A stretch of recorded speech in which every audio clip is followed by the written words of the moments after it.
Lagi-lagi kita akan mencoba menggunakan lampu LED, karena ini cara sederhana untuk teman-teman yang tidak memiliki osiloskop.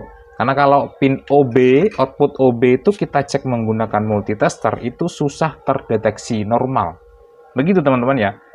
Langsung kita colokkan dan teman-teman perhatikan lampu LED-nya. Teman-teman perhatikan, di situ ada kedipan lampu LED-nya. Dan ini kalau teman-teman ada yang penasaran ingin melihat gelombangnya dan frekuensinya, di sini terbaca sekitar kurang lebih 4 Hz dan bentuk gelombangnya seperti ini. Ini kondisi sebelum terpasang MOSFET ya teman-teman ya.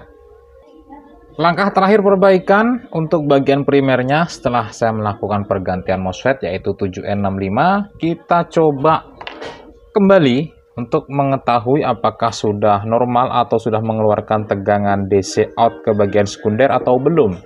Teman-teman perhatikan dua elko ini ya. Kita taruh probe kita standby di elko ini, salah satunya terserah di bagian plus dan minusnya. Oke, seperti ini caranya teman-teman ya. Kita atur skala pada 200 volt DC. Kemudian sebelum kita colokkan ke listrik, kita standby nih probe-nya nih. Kita standby probe-nya di sini antara plus dan minus elko-nya. Jadi untuk memantau apakah output sudah keluar atau belum. Kalau belum, jangan terlalu lama untuk mencolokkan gitu teman-teman ya. Oke, kita colokkan, teman-teman perhatikan. Outputnya sudah keluar 29 lebih sekian. Nah, ini sudah dipastikan bagian primer sudah aman. Ya, ini bagian minusnya 29,3 dan ini bagian plusnya yaitu 29,1 volt. Oke teman-teman, sekarang untuk test point dari mulai input AC masuk sampai ke output sekunder ya. Teman-teman menggunakan multitester digital ataupun multitester analog bebas ya. Sekarang saya contohkan menggunakan multitester digital. Atur skala pada tegangan yang paling tinggi di atas 220 volt ya. Pertama kita atur skala AC. Karena kita akan mengukur input masuk AC ya. Input masuk AC itu mulai dari mana? Mulai dari input sini ya. PLN masuk yaitu 216 volt. Ini mulai ngedrop PLN saya. Kemudian dia melompati NTC yang sebelahnya masih masuk. Melompati fuse masuk. Melompati ME filter masuk. Terus ME filter lagi masuk sampai ke dioda rectifier ya. Kalau sampai di sini teman-teman tidak mendapatkan tegangan PLN atau tegangan 220 volt AC, teman-teman cek ke belakang di sini, entah itu fuse-nya, NTC-nya atau lain sebagainya. Komponen yang di belakang di sini teman-teman cek. Setelah ini teman-teman lanjut ke tegangan DC, kita selektor ke DC. Kemudian kita cek di elko besar. Elko besar terukur 300 ya, 285 sampai 300 volt itu normalnya.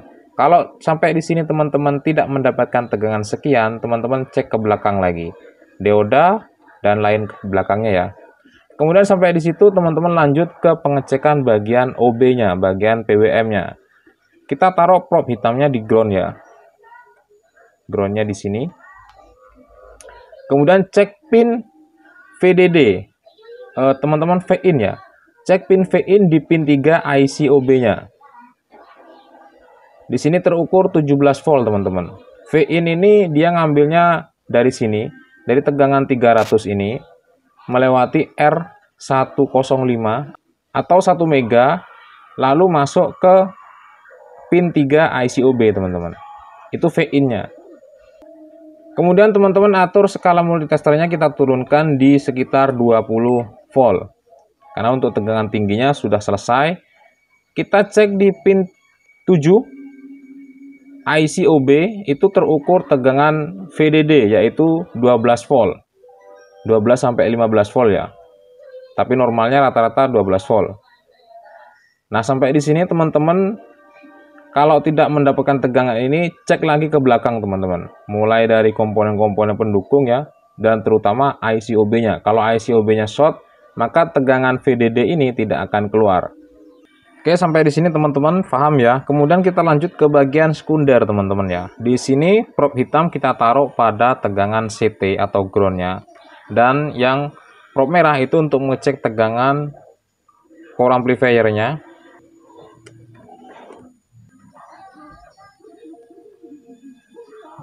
Ini adalah tegangan power amplifier bagian minusnya yaitu 29, sekian dan bagian plusnya yaitu 29, sekian.